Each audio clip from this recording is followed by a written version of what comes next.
Well, good morning, everybody. I'm so glad that you are with me. As Wes just told you, we are coming to the end of a series that we have been in for 3 weeks now. It's called Hard to Believe. But then we're also coming to the end of a study in the Gospel of John. I don't know if you've been around for the whole time, but we have been studying the Gospel of John together for 16 months now. And so over the course of that 16 months, we've really been taking a long, hard look at the life of Jesus, a life that I believe, without question, is the greatest life that has ever been lived on the planet. As God, who became a man in human flesh, Jesus walked on this earth in an attempt not just to save us from our sins, but to also show us what life was always supposed to look like. And so when you watch the life of Jesus, you see that his life looks a lot like our life in some ways. Jesus dealt with difficult people like we deal with difficult people, right? Jesus experienced real pain like we experience real pain. Jesus dealt with all kinds of problems just like you and I deal with problems.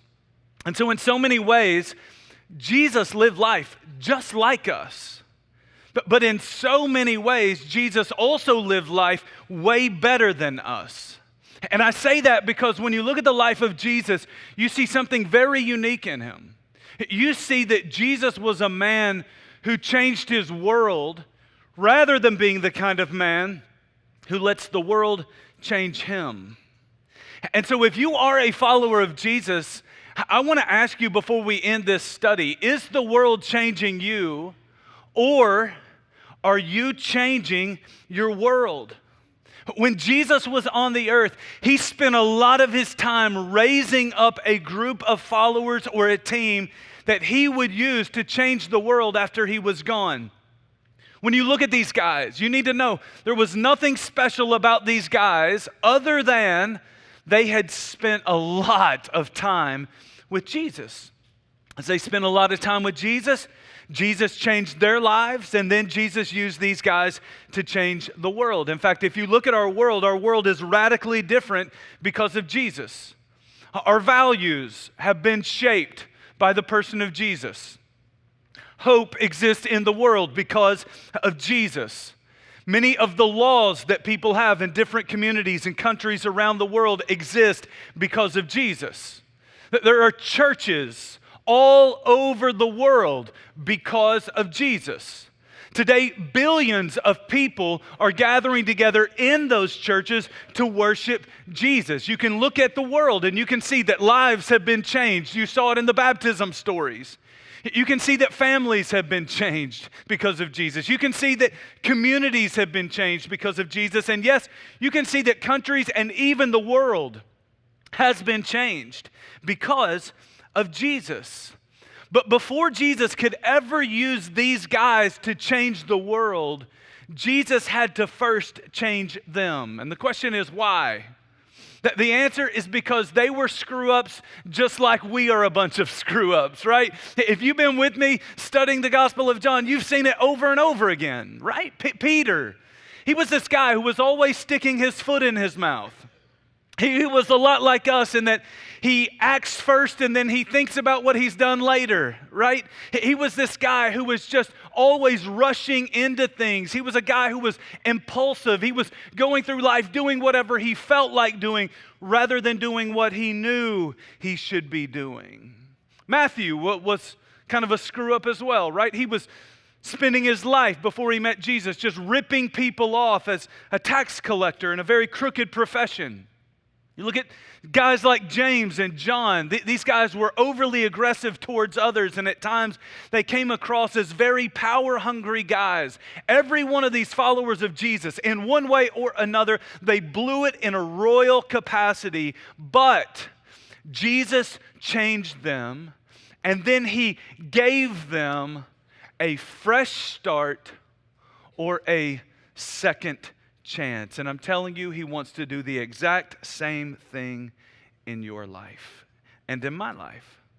And so today, I just want to ask you, have you ever felt like you needed a fresh start or a second chance? I'm going to spend the rest of my time on that question. Have you ever felt like you needed a fresh start or a second chance? I think most people have felt that way at some point in their life. Tiger Woods would probably tell you, I felt that way. Britney Spears would probably tell you, I have felt that way. Lindsay Lohan, Michael Vick, Charlie Sheen, Lance Armstrong, they all would probably tell you, I have felt that way. Hope you're bracing yourself today. I'm going to tell you, I have felt that way, okay? I've been there where I felt like I need a fresh start. I need a second chance in my life. In fact, I know a lot of pastors who have been there and they have felt that way. Pastor Perry Noble was pastor of a megachurch called New Spring in South Carolina. It was very successful, but Pastor Perry has been very, very honest and open with people about the fact that over the course of his life, his ministry, he was dealing with all kinds of pressure, and he became more dependent upon alcohol than he was on Jesus. And because of that, he had to step down from his role as pastor of this very large church. He spent time in rehab, and eventually he found himself in a healthier place, and he said, man, I need a second chance. And when someone gave him a second chance, he started another church. Anybody know the name of that church? Second Chance Church. Right? But because he understood, man, I need a second chance. He understood that everybody in life eventually needs a second chance. The whole golfing community has a name for this thing, right? Anybody that's a golfer could tell you what you call it when you say, man, I need a second chance. What do you call it, golfers? We call it taking a mulligan, right? Every golfer I know has taken a mulligan, and some take way too many mulligans, right? They stand on the first tee, they put the ball down, they rip one out of bounds, and in that moment they say a few things that they probably shouldn't say. They humbly go back to the golf cart, they grab another ball, they tee another one up, and they act like the first one never even happened. It's a fresh start. They call it taking a mulligan. There has been, or there will be, a time in your life when you need a mulligan. You're going to need a do-over. You're going to need a fresh start. You're going to need somebody in your life to give you a second chance. I think it's hard for a lot of people to believe, but Jesus is all about giving people a second chance. It's hard to believe because some of you have blown it and the Christians that you know wouldn't give you a second chance. It's hard for you to believe because the churches that you've been to didn't seem like they were interested in giving you a second chance. But I am telling you today that as hard as it may be for you to believe because of past experiences with Christians and churches, I want you to leave here today knowing that Jesus is all about giving people a second chance. The question today is simply this: will you make the most of your second chance, or will you waste your second chance? As John comes to the very end of the book, he knows that there's some loose end that he needs to tie up. He knows that there's this lingering question that's hanging around in people's minds who have read his entire book. It's really strange because Matthew, he never addresses it. Mark, when he writes the story of Jesus, he never addresses it. Luke, he never addresses it. And so John, as the final guy who is an eyewitness to the life of Jesus, and he's writing and recording everything that happened in and through Jesus, he feels the need to compel it. He feels the need to address it because he knows that people are thinking about it. Everybody who reads this story would be thinking in the first century, what happened to Peter? If you've been following the story, then you might remember that shortly after Jesus was arrested, people started accusing Peter of being a very close friend to Jesus or maybe even a follower of Jesus. And in that moment, Peter was scared. Peter knew these guys are about to kill Jesus. He was thinking in his mind, they're probably thinking about even killing the followers of Jesus. And so in a moment where he was gripped by fear rather than faith, he denied that he even knew Jesus. And he didn't just deny it once. He denied knowing Jesus 3 different times. Peter had always said that he would be there to defend Jesus. Peter had always been bold in declaring that he was even willing to die for Jesus. But when it mattered most, he did everything he could to distance himself from Jesus to the point that he even denied having a relationship with Jesus. Now, this is a very big deal, especially given what we talked about last week. Last week in our Hard to Believe series, I said it's hard to believe how much obedience really matters. And yet here we are looking at Peter's life, and Peter denies having a relationship with Jesus. He's disobedient to who God is calling him to be. And if this story were not included in this gospel, then you would simply turn the page at the end of John and you would start reading the book of Acts, and it would look like we say obedience matters, but it would feel like obedience doesn't really matter. Because as soon as you start reading in the book of Acts, you start reading about this man who denied Jesus that is now telling the whole world about Jesus. If this story wasn't here, it would look like there was never a consequence. If this story wasn't here, it would look like there's no accountability, there's no ownership, and obedience is no big deal. Just sweep it under the rug and move on and pretend that it never even happened. Listen to me very carefully. That is not how you get a second chance, and that is not how you make the most of your second chance. And so John writes, and as John writes, he knows there's one more story to tell because there's one really big loose end that needs to be tied up so that everyone is really clear about what a second chance really looks like. Yes, Peter blew it in his past, but because of what Jesus is about to do, Peter's best days are still in front of him. John chapter 21, verses 15 to 17. When they had finished eating, Jesus said to Simon Peter, "Simon, son of John, do you love me more than these?" "Yes, Lord," he said, "you know that I love you." Jesus said, "Feed my lambs." Again, Jesus said, "Simon, son of John, do you love me?"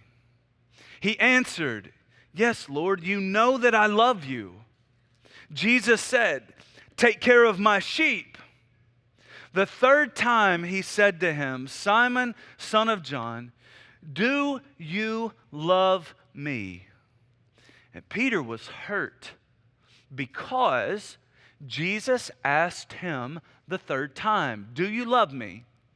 He said, "Lord, you know all things. You know that I love you." Jesus said, "Feed my sheep." Now, as we get started, I want to give you a little context that will help it all make a little bit more sense. As most of you might remember from last week, this all took place by the Sea of Galilee. Remember, these guys had been out there fishing all night. They hadn't caught anything. Jesus is standing on the shore. When he finds out they haven't caught anything, he tells them, "Take your nets, drop it on the right side of the boat." They do, and because they do, they catch a bunch of fish. Jesus then tells them, "I want you to bring some of those fish, and I want you to come up on the shore with me. I've already got the fire going, and we're going to have breakfast together." But Jesus and his disciples are not just going to have a meal together. They're going to have a really important conversation together. My sister was actually in Israel a few weeks ago, and she was in this very spot. You can see on this video that their tour guide was actually reading from John chapter 21. If you look at the video, you see that literally hundreds of people go to that site every single day. Tens of thousands of people go to that site every single year because people want to see where Jesus gave Peter a second chance. In order to fully understand everything that Jesus is saying, I need to remind you of what took place just a few weeks earlier in John chapter 13. Jesus and these guys are in Jerusalem, and Jesus has declared to them, guys, I'm here because I'm getting ready to die. The religious leaders and the chief priests and the teachers of the law, they've been coming after me for a long time, and now my time is up. I will be arrested. I will be crucified on a Roman cross. And according to Matthew chapter 26, verse 33, Peter replied, even if all of these guys fall away on account of you, I never will. Proud Peter is basically saying, I don't know about the rest of these losers, Jesus, but I am with you, and I am going to be with you to the very end. I'm willing to lay down my life for you, Jesus. Go back to John chapter 13, and if you read in verse 38, Jesus informed him and said, Peter, I promise you this, before that rooster crows tomorrow morning, you will have disowned me 3 different times. And sure enough, he did. And so this whole conversation that's taking place in John 21 is a follow-up to that conversation that took place all the way back in John 13, because when you blow it, you can't just sweep it under the rug. When you blow it, you can't just sweep it under the rug. Peter had said, I love you more than all of these other guys. And now Jesus is saying, is that really the case? Peter, given everything that we have been through together over the last few weeks, are you still claiming that you love me more than all of these other guys? And in that moment, all Peter could say is, Lord, you know all things. You know that I love you. And I imagine that in that moment, Peter is a lot like us in that he's hoping someone else will change the subject, right? This is uncomfortable. Jesus is confronting me about my biggest failure at this point in my life. It's painful for Peter, and so he's probably hoping someone will change the subject or say, Jesus, pass me some fish or something, man. Get me out of this moment. But Jesus isn't done with him, because Peter didn't just deny him once.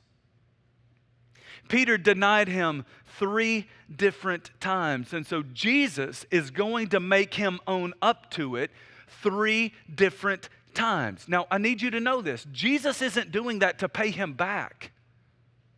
Jesus is doing that to make things right. There is a big difference between revenge and reconciliation. When someone blows it, sometimes you see people out for revenge, and sometimes you see people out for reconciliation. Revenge is all about making people pay, but reconciliation is all about making things right. Jesus just wants to make things right because Jesus wants to help Peter make the most of his second chance. But in order for that to happen, Peter needs to feel the weight. Peter needs to feel the gravity of what he has done. He has to own it. There was another guy named Peter who once wanted a second chance. The only problem in his life is he wasn't willing to own it. He didn't want to admit it. His name was Pete Rose. Pete Rose had an incredible career in baseball. At one time, he held the record for the most number of hits, the most games played, the most at-bats. He had 3 World Series titles, 3 batting titles, 1 MVP, 2 Gold Gloves, and the dude played in 17 All-Star games in 5 different positions. He was incredible. But in 1989, he was caught gambling on baseball games. If you're not a big sports buff, you need to know that is a big no-no in professional sports. As a result of his crime, Pete Rose was given what is called a lifetime ban on baseball. In essence, he was told there will be no second chance for you. Pete Rose once said, if someone is gracious enough to give me a second chance, I won't need a third. A lot of people who are big fans of baseball, especially if you're a fan of the Cincinnati Reds or maybe even Pete Rose, a lot of those people believe that Pete Rose needs or deserves a second chance. There are a lot of people who believe that Pete Rose deserves to be in the Hall of Fame. But most people will tell you it will never happen, in large part because it took Pete Rose 15 years before he ever even admitted to gambling on baseball games. That is not how you get a second chance. Can you imagine if Peter in the Bible had spent the next 15 years of his life denying that he ever said those words? Can you imagine if people confronted him about it and he just denied it or dismissed it or downplayed it and said that never happened? If he had lied about the fact that he had denied Jesus Christ? You can't get a second chance like that. If you want a second chance, you have to own up to what you have done. And I mean, you have to own up to everything that you have done. Peter denied Jesus 3 times. And so Jesus is saying to him, you are going to own up to it all 3 times. Some of you, you've blown it in your marriage. And you're either hoping for a second chance or you're in the process of trying to make the most of your second chance. If that's you, you have to own up to what you've done. And I'm not just talking about some of the things that you've done. I'm talking about owning up to everything that you have done to damage your marriage. You don't know how many times I have sat with married couples. Someone's blown it, someone's looked at pornography, someone's had an affair, and we sit down at the table and they tell me their story. And they say things like, well, I only slept with them once. Or I never slept with them at all. There was just an emotional affair that was going on. I have a lot of people who tell me, well, I looked at pornography, but I only did it that one time when they caught me. And then a few weeks down the road, it comes out that, no, we didn't just sleep together once. We've been sleeping together for over a year. And what happens in that moment is you're starting the process of getting a second chance, but now you need a third chance because you've broken trust all over again. If you really want to make the most of your second chance, you got to own up, not just to some of the things, but to everything that you have done. Some of you have blown it at work.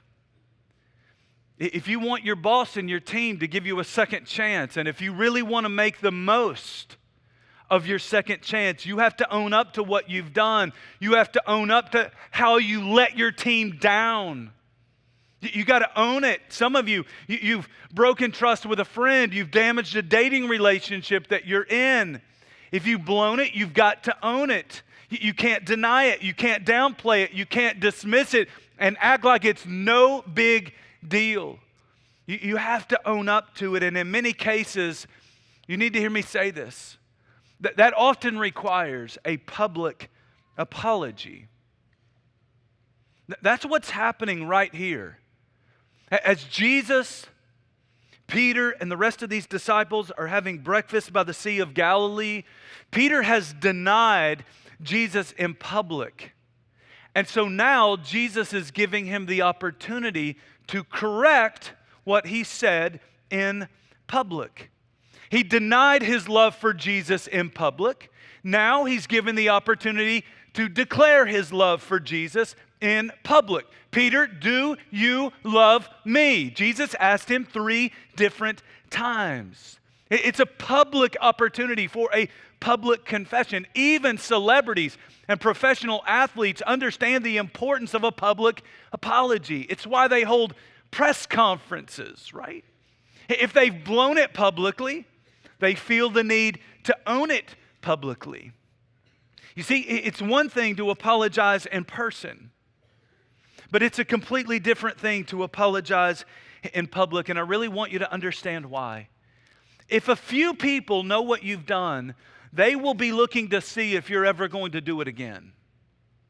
But if no one knows what you've done, you'll be looking to see if you can get away with it again. And Jesus knows that. Jesus knows that he knows what Peter has done, but Jesus also knows that he is getting ready to leave this earth and he will not be there to hold Peter accountable. And so someone else needs to know.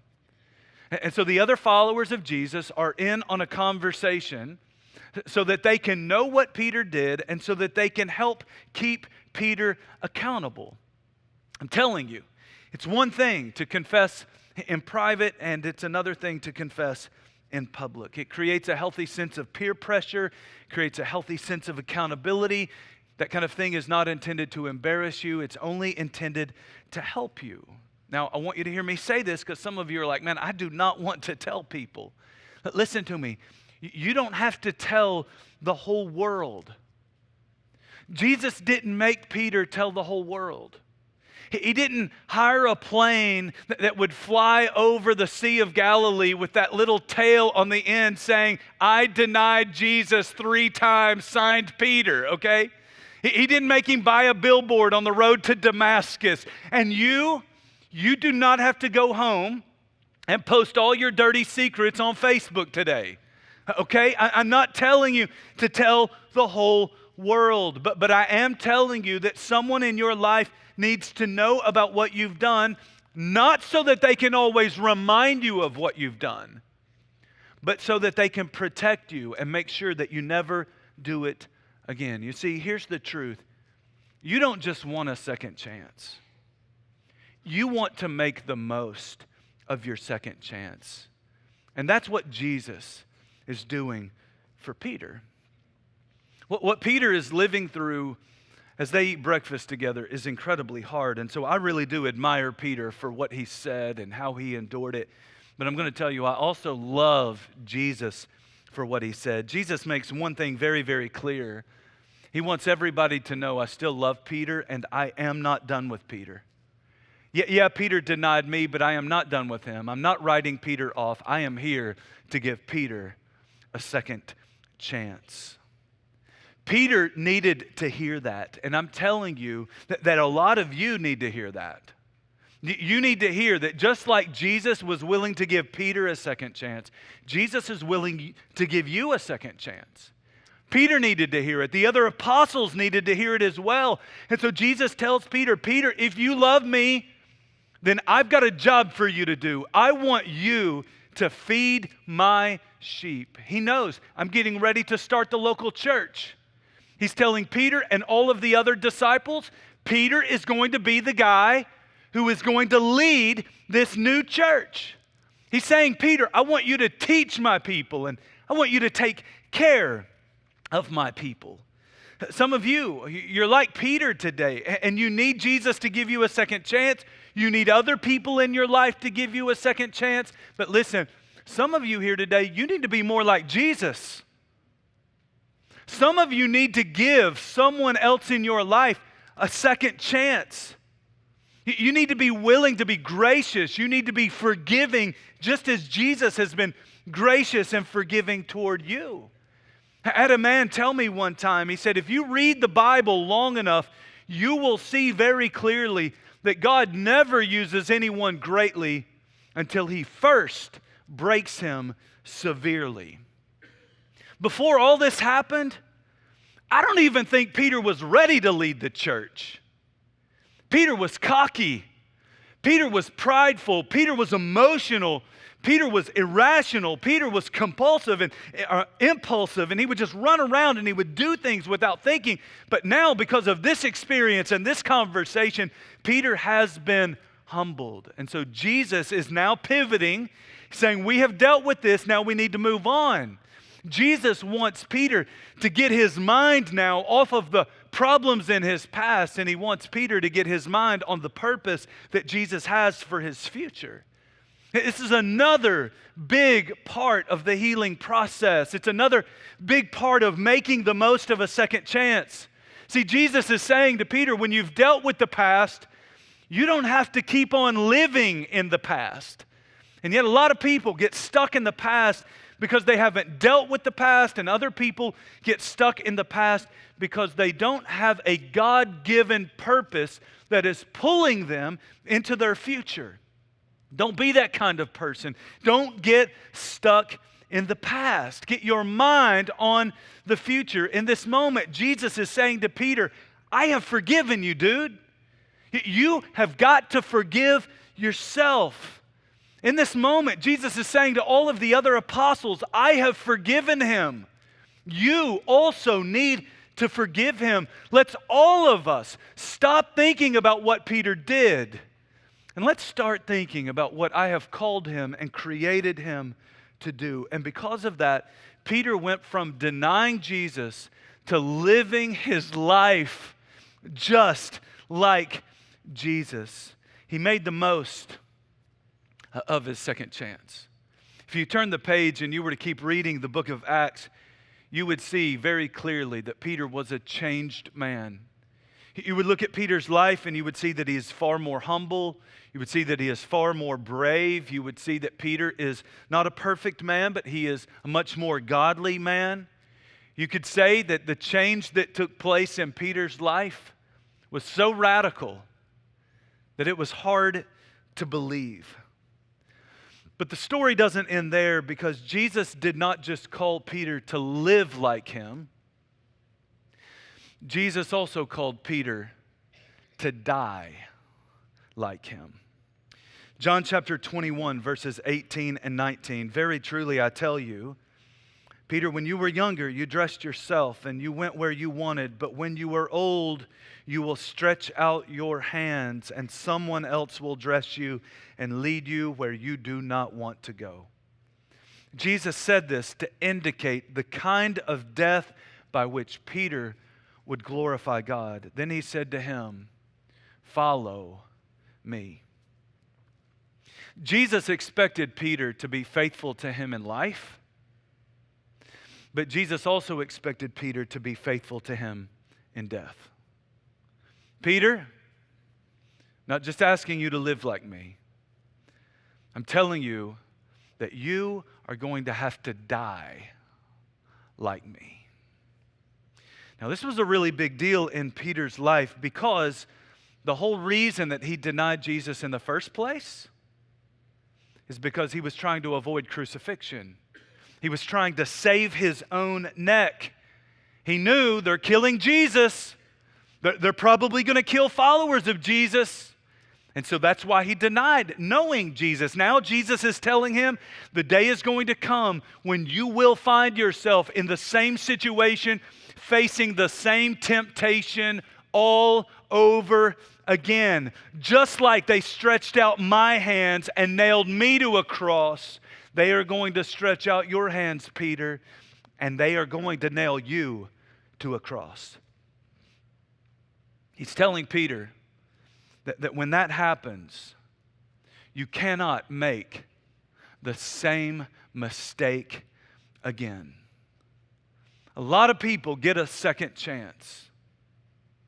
Some people make the most of their second chance, and some people, they end up wasting their second chance. What got them the first time, it comes back and it bites them again a second time.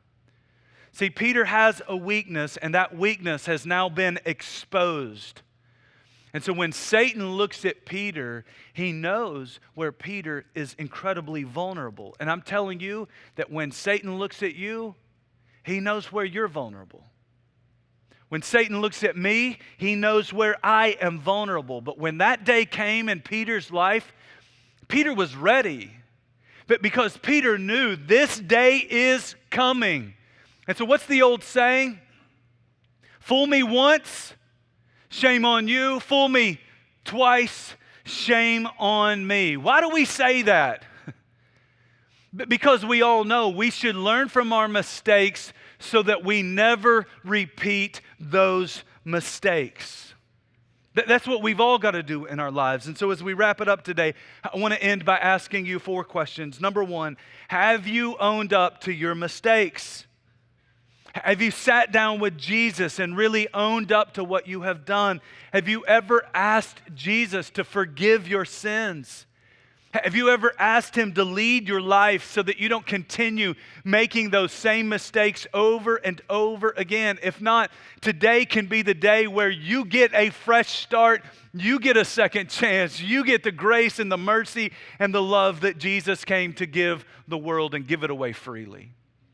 Second question, have you surrounded yourself with people who can protect you from making those same mistakes? We've all blown it. But some of us keep our sins very, very private. And some of us have brought it out into the public. I'm telling you, everyone doesn't have to know, but someone in your life has to know, because it will create for you a healthy support system and a healthy sense of accountability.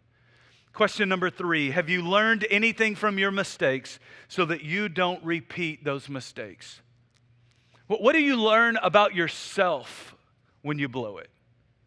What do you learn about where you're vulnerable? What do you learn about other people and their influence on your decisions in life? What do you learn about sin? What do you learn about God? Have you learned anything from your past that will help you avoid those mistakes in your future?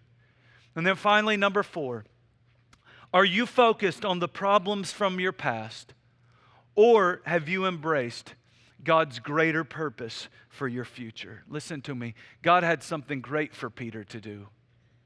And God has something great for you to do. But that means that you have to stop beating yourself up over the past, and you have to take hold of your purpose that God has for your future. If you do those things, I'm telling you, you are well on your way to making the most of your second chance. Let me pray for you. God, as we close the service today, I just thank you so much for an encouraging message like that. God, I know that I've blown it. I imagine there are a lot of people in the room who just feel like they've blown it. Maybe they came in here today wondering, is there really such a thing as a second chance? God, I thank you for speaking into their lives. I thank you for speaking into their situations. I thank you for reminding them of grace and mercy. God, I pray that they would turn to you. God, for those who do not have a relationship with Jesus, I pray that they would start by putting their faith in Jesus today. I pray, God, that they would trust for the very first time that Jesus really did come to forgive their sins through His death on the cross. Pray, God, that they would rest in the grace that Jesus came to give, and that they would realize that today is a great day because today is the first day of the rest of their life. There is a clean slate and a fresh start. Yeah, man, if that's you, put your faith in Jesus right where you sit. Say, Jesus, I don't know everything, but I know I need a second chance. Jesus, I know that you came to give people a second chance, and so I'm putting my faith and my trust in you. For those of you who already are followers of Jesus, are you going to make the most of your second chance? Are you going to find yourself in a place where you're asking for a third chance? God, I pray that we would do the hard thing, that we would bring our sin into the public, that we would confess it with people who can know us and who can respect our privacy and who can watch our lives and help us avoid some of the same pitfalls and mistakes that we've made in our past. God, I pray that you might use this message to challenge others to get busy about your greater purpose for their lives, to roll up their sleeves and stop thinking about the bad they did and get busy doing the good things that you have put them here to do. God, may you use this message to change our lives and make us more like Jesus. I pray it all in Christ's name. Amen.